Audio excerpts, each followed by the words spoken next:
I feel like it's necessary to include a why foam roll it hurts video to discuss why do this. Because it does hurt sometimes. It can be pretty uncomfortable. But the more I learn about the body, the more I understand that releasing by activities like foam rolling are every bit, if not more important than strengthening.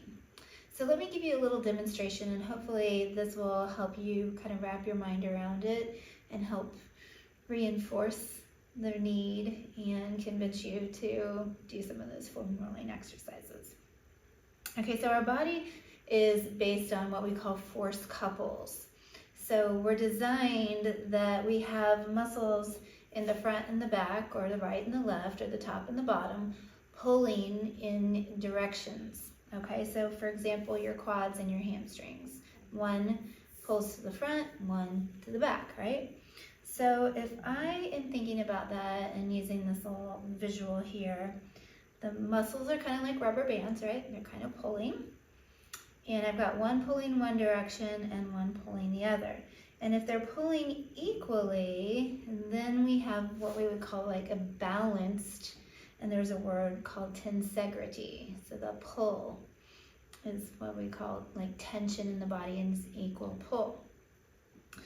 Well, if I have a really tight quad and a really weak hamstring, so let's say this is my quad and it's pulling me over this way, my quad muscle is going to be shifting everything this direction, whereas my hamstring is getting lengthened. And that truthfully is what happens with a lot of us women. Our quads are really tight and they pull us one direction, and our hamstrings get lengthened.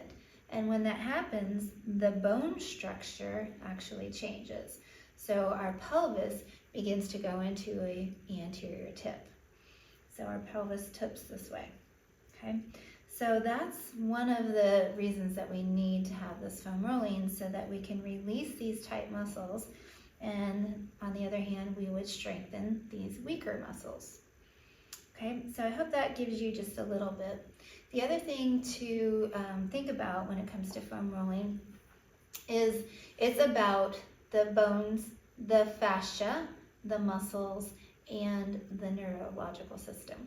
Okay, so the bones, like I said, can get pulled in different directions. The muscles, of course, go with that. The fascia lays over all of those structures. The fascia actually lines every single structure of your body. And so when we're foam rolling, we're releasing that fascia, we're getting blood flow to it, and we're hydrating it. So a lot of times when we have pain in our body, it's not necessarily that a muscle is tight. The fascia can become dehydrated or be pulled taut, and it needs to be rehydrated.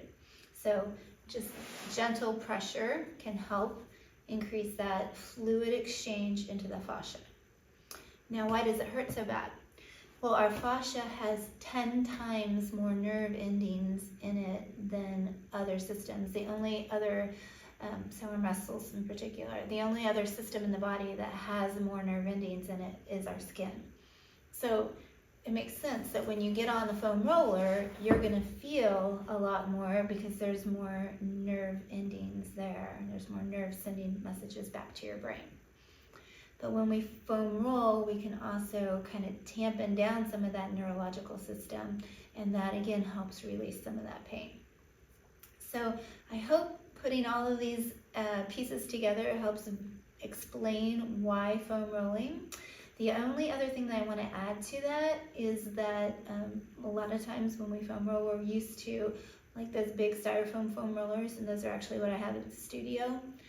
But this lovely soft blue foam roller is a game changer when it comes to doing a lot of these exercises, particularly ones on the quads. If you foam rolled your quads, you know what I'm talking about. And so there are lots of places to get these softer foam rollers. The ones that I have, the ones that I use, I have a direct link in your practice tools, so you can just go right out to Amazon and order that if you choose, if it's right for you. So I do recommend the softer foam roller for a lot of the exercises, and it will be way more comfortable than the harder foam rollers. Okay? Okay, keep practicing. And the other thing is it gets better as you do it. So do it more frequently. You don't have to foam roll every day. 3 to 5 days a week is great, and you will absolutely see a difference. It will get less painful. I promise you. It will get less painful the more you do it.